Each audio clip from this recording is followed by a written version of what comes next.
Hello Nova Nation and welcome back to Cats on the Court Women's Basketball Edition. I'm David Szscepanski. I'm Madison Hodges. And I'm Nathan Mathur. So just wrapped up our men's basketball episode, time for our women's basketball episode, both kind of on similar situations, kind of right on that edge of the bubble, trying to get an at-large bid. Villanova's won 8 of their last 11 games. Really tough loss, though, for Villanova against a below-average Providence team. A game that was really a must-win game for Villanova. They didn't really have control of that game really at all in that game. Providence always either had a lead or Villanova had a one-point lead, but very back and forth. Lots of lead changes. What are your thoughts on that Providence game as Villanova now begins to wrap up its season? Has a game against Butler on Wednesday, tomorrow on the date that we're filming this, and then a game against Creighton in Omaha, which is obviously a really tough environment for them to win. Yeah, absolutely. Before Providence, they were on a 3-game winning streak, so they were doing good. So we're thinking going into Providence, they're also going to do great, but unfortunately they didn't. It didn't go their way. But coming out of that Providence loss, definitely going to have to play well against Butler and Creighton. Creighton's definitely going to be a difficult team to beat, as they are second in the Big East standings right now. But if we can get everybody involved, Jasmine Bosco, Maddie Weber, Maddie Burke, all of them, if they can start shooting and get firing, they can have a good chance of winning.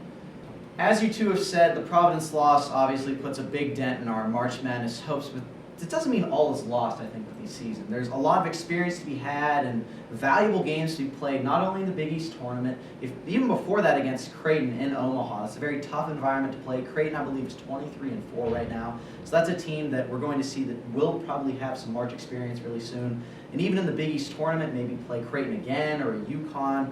Just trying to build with what we have as a relatively young team for the future, and potentially in those NIT games, we made the NIT championship last year. Just more experience as this team continues to grow and gel together. I think there's a great chance that they get a WBIT, formerly the NIT. Last year was the first year they called it the WBIT. I think there's a great chance that Villanova gets one of those bids, as Nathan was saying. But also, too, I think they have a great chance of getting a home game again, maybe a couple. I think what really hurt Villanova, I mean, we'll talk about the Providence game as we just did, but the teams in front of them also started to play well down the stretch. So you weren't really gaining much ground on Marquette, even though you had the win against them. You weren't gaining much ground on Seton Hall. You only played them once. Very weird about the unbalanced schedule where you only played Seton Hall once at home and you only played Providence once on the road. So that was tough for Villanova to catch up in that way. But I want to talk about the rebounding as well in this game. I mean, Villanova, they had a 23 rebound deficit, which was the worst rebounding deficit in that game against Providence. You know, when you look ahead to these final couple games, the Butler game, of course, coming up, as well as the game against Creighton, how important is it for Villanova that, is a pretty small team, they don't really average a whole lot of rebounds, to get those second chance opportunities, and that really can generate their offense and three-point shooting, which can be inconsistent at times. Yeah, Villanova right now currently stands kind of in the middle-ish of the Big East standings. They're 5th right now. If they're trying to get out of that little bubble middle space, they're definitely going to have to get these wins against Butler and Creighton. Definitely Butler for sure, though.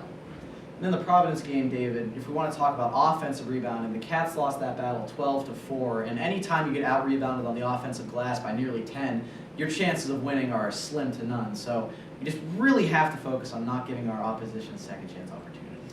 The positive, though, has been Maddie Weber. I mean, of course, Jasmine Bosco as well in her star freshman season, but also I know you talked about experience, and I think that's big with this team, especially with Bosco and Weber being your two main stars. She scored 17 points, was named to the Big East Weekly Honor Roll in back-to-back weeks a couple days ago on Monday, so she continues to play really well for this team, and that's what they need down the stretch, right? I think the big question we'll do, at end of the season recap as well, coming up in a little bit, but can Villanova keep Jasmine Bosco and Maddie Weber both in their system? Because that has been a little bit of an issue for Villanova, both the men's and the women's team, keeping players for some time, right? That's not really just a Villanova issue. That's been an issue for college basketball, the changing landscape. So we'll keep an eye on that as well as things continue to roll on. Talk about the Big East standings as well, Madison. Right now, Villanova in that 5th place spot. Where do we think Villanova finishes? And kind of when you look at the outlook for the Big East tournament, it won't be an easy road for the Wildcats. A match up against either Marquette or Seton Hall, teams that, of course, are very competitive, and then kind of go from there and have to play one of the top teams in a UConn or a Creighton.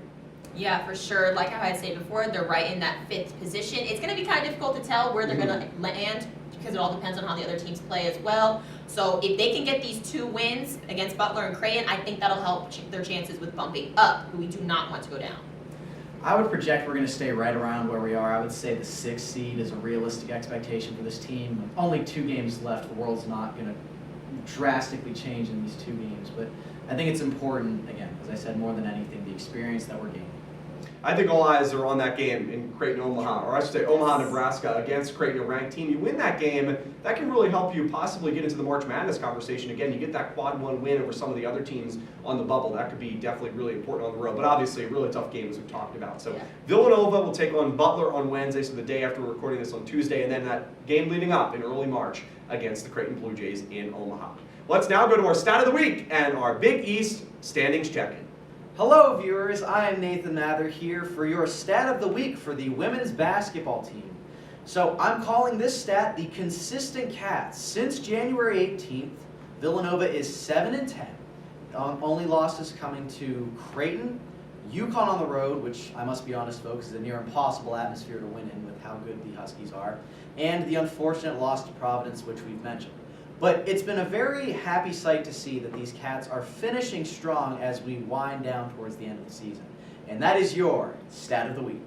Hey Nova Nation, I'm Annika Veurink, and today I'm going to be giving you the women's basketball current standings. They're again ranked 5th, just as they were last time we filmed, and UConn is still number 1, but our Cats are making their way up. We're rooting them on. They're going to make their progress. They're 10-6 in conference so far with their season, and I see a lot of good things coming up ahead with our starters.